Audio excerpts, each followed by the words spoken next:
একটি light house পাহারা দেওয়ার জন্য বছরে প্রায় 15 কোটি টাকা বেতন দেওয়া হয়। এই চাকরিতে কোনো বসের খবরদারি নেই। আপনি সম্পূর্ণ স্বাধীনভাবে মাছ ধরতে পারবেন এবং নিজের ইচ্ছা মতো ঘুমাতে পারবেন। আপনার একমাত্র কাজ হল লাইট হাউসের আলোটি ঠিকঠাক জ্বলছে কিনা তা খেয়াল রাখা এবং বন্ধ হয়ে গেলে আবার চালু করা। এত সুযোগ সুবিধা ও কোটি কোটি টাকা বেতন থাকার পরও মানুষ এই কাজ করতে চায় না, কারণ এই লাইট হাউসগুলো সমুদ্রের ঠিক মাঝখানে অবস্থিত। সেখানে চরম একাকিত্বের পাশাপাশি সমুদ্রের ভয়ঙ্কর ঝড়ের মুখোমুখি হতে হয়। কখনো কখনো সামুদ্রিক ঢেউ টাওয়ারের ওপর পর্যন্ত আছড়ে পড়ে, যা মৃত্যুর কারণ হতে পারে। লাইট হাউস কেন তৈরি করা হয়েছিল? প্রাচীনকালে যাতায়াতের প্রধান মাধ্যম ছিল জলপথ, কিন্তু রাতে অন্ধকারে সমুদ্রের তলদেশের বিশাল পাথরগুলো দেখা যেত না বলে জাহাজের ধাক্কা লেগে ফাটল ধরত এবং জাহাজ ডুবে যেত। তখন নাবিকেরা দিক নির্ণয়ের জন্য সূর্য, চাঁদ বা তারার ওপর নির্ভর করতেন। কিন্তু আকাশে মেঘ থাকলে বা ঝড় উঠলে দিক ভুল করে নাবিকরা মাঝ সমুদ্রে হারিয়ে যেতেন। ক্যাপ্টেন এলিস নামের এক নাবিক তার দল নিয়ে দিক হারিয়ে ফেলায় খাবার ও জলের অভাবে অনেক নাবিকের মৃত্যু হয়েছিল। মিশরের আলেকজান্দ্রিয়ায় সমুদ্রের সরু পথে পাথরের সাথে ধাক্কা লেগে বাণিজ্যিক জাহাজগুলো ডুবে যাওয়ায় রাজ্যের অর্থনীতি ভেঙে পড়ছিল। এই সমস্যা সমাধানের জন্য রাজা দ্বিতীয় টলেমি ফিলাডেলফাস সেই সময়ের বিখ্যাত স্থপতি সস্ট্র্যাটাসকে ডেকে পাঠান। তারা মিলে সমুদ্রের ওপর একটি দুর্গ নির্মাণ করেন, যার আলো জাহাজগুলোকে পথ দেখাতে সাহায্য করে। ৩৮৪ ফুট উঁচু সাদা মার্বেল পাথরে তৈরি এই লাইট হাউসটি পৃথিবীর ৭ম আশ্চর্যের একটি হিসেবে স্বীকৃতি পেয়েছিল।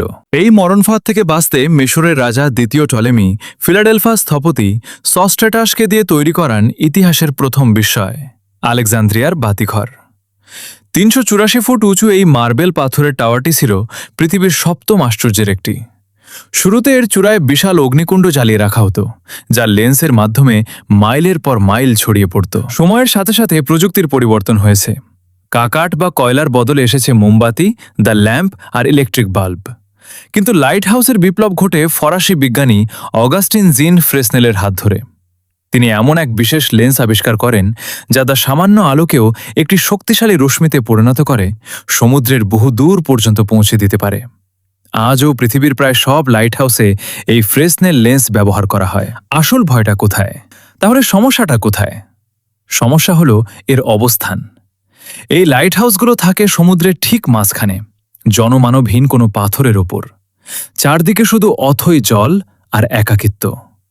যখন সমুদ্রের ভয়ঙ্কর ঝড় ওঠে, তখন বিশালাকার ঢেউগুলো সরাসরি টাওয়ারের ওপর আছড়ে পড়ে। মনে হবে এই বুঝে তাসের ঘরের মতো ভেঙে পড়বে সব। এখানেই শেষ নয়, অনেক লাইট হাউসের সাথে জড়িয়ে আছে গা শিউরে ওঠা গল্প। যেমন অ্যামাজনের স্নেক আইল্যান্ড। সেখানে একটি লাইট হাউস আছে যেখানে যারা কাজ করতে গেছে তাদেরই করুণ মৃত্যু হয়েছে বিষধর সাপের কামড়ে। বর্তমানে সেটি পুরোপুরি মানুষশূন্য, অথচ রাতের অন্ধকারে এখনও রহস্যময়ভাবে সেখান থেকে আলো বিচ্ছুরিত হয়। চরম একাকিত্ব, সমুদ্রের দানবীয় রূপ আর অতিলৌকিক ভয়।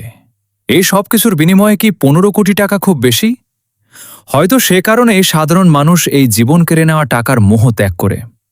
আপনি কি পারতেন এমন একাকী দ্বীপে বছরের পর বছর কাটিয়ে দিতে? হ্যালো ভিউয়ার, ভিডিওটা ভালো লাগলে অবশ্যই লাইক, কমেন্ট, শেয়ার করবা এবং চ্যানেলে নতুন হয়ে থাকলে অবশ্যই চ্যানেলটা সাবস্ক্রাইব করে রাখবা।